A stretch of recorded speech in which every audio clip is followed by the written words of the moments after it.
अस्सलाम वालेकुम, welcome to Saima Kashmiri YouTube channel. तो व्यूवर्स, आज मैं आपके लिए कश्मीर की एक स्पेशल चटनी लेकर आई हूँ जिसे कश्मीर में बहुत पसंद किया जाता है और तकरीबन हर खाने के साथ इस चटनी को इस्तेमाल किया जाता है। तो इसके लिए जो चीज़ें चाहिए वो देख लीजिए। ये है पुदीना, ये फ्रेश पुदीना है, मैंने अपने किचन गार्डन से लिया है। और ये है नियाज़बो के पत्ते। नियाज़बो के पत्ते कश्मीर में कसरत से पाए जाते हैं, तो इसलिए वहाँ पे ये लोग चटनी में इसको लाजमी इस्तेमाल करते हैं। और आइए मैं आपको दिखाती हूँ इनके पौधे। तो ये मेरा छोटा सा किचन गार्डन है। तो ये पुदीने के पत्ते हैं, तो फ्रेश पुदीना मैंने यहाँ से लिया है। और अब आपको नियाज़बो का पौधा दिखाती हूँ। ये नियाज़बो का पौधा है।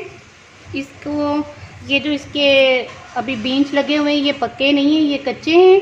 तो इनको भी चटनी में इस्तेमाल किया जाता है। और ये इसके जो पत्ते हैं इनको भी कसरत से कश्मीर में चटनी में इस्तेमाल किया जाता है।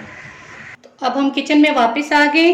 तो इसके बारे में आपको ये बता दूं कि ये कश्मीर में तो कसरत से पाया जाता है, लेकिन यहाँ पंजाब में ये बहुत कम होता है। जिन लोगों ने घर में गार्डन वगैरह लगाए होते हैं, जो इससे वाकिफ़ हैं, वही लगाते हैं, वरना तो ये आमतौर पर लोग इससे वाकिफ़ नहीं होते। तो ये अगर आपके पास है तो आप इसको इस्तेमाल करें, अगर ये नहीं है तो कोई मसला नहीं। इसके बगैर भी अखरोट की चटनी बहुत मज़े की बनती है। और ये है हरा धनिया, ये भी मोटा मोटा काट लिया था।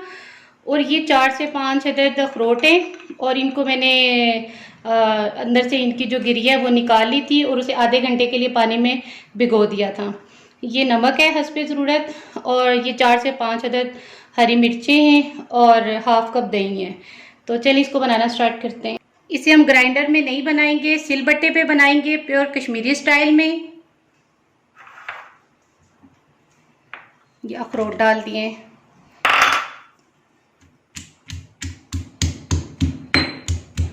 अब इसे बारीक कूट लेंगे।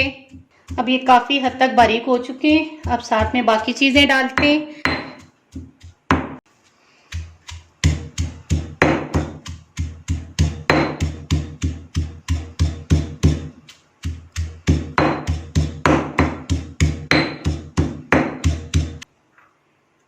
अब पुदीना डालते हैं।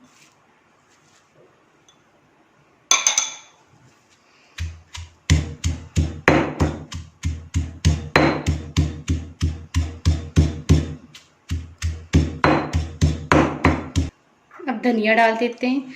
सारी चीज़ें गट्ठी इसलिए नहीं डाली कि वो पीसी नहीं जाएगी। ये सिलबट्टा जो है वो छोटा है, इसलिए एक एक करके डाल दें।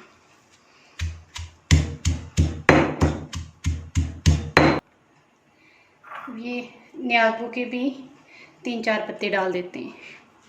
अब अच्छी तरह से इन सब चीज़ों को पीस लेते हैं। चलिए जी, ये अच्छी तरह से सारी चीज़ें पीस चुकी हैं। इसमें नमक डालते हैं।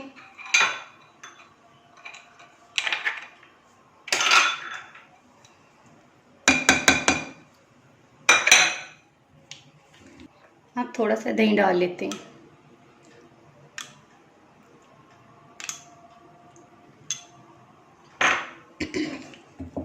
अब दही को अच्छी तरह से मिक्स कर लेते हैं। चलिए ये देखें, ये तैयार हो चुकी है। कितना खूबसूरत इसका कलर आया है। ये बहुत ही मज़ेदार है, बहुत टेस्टी है ये। इसको ज़रूर ट्राई कीजिएगा। अब इसे बोल में निकाल देते हैं।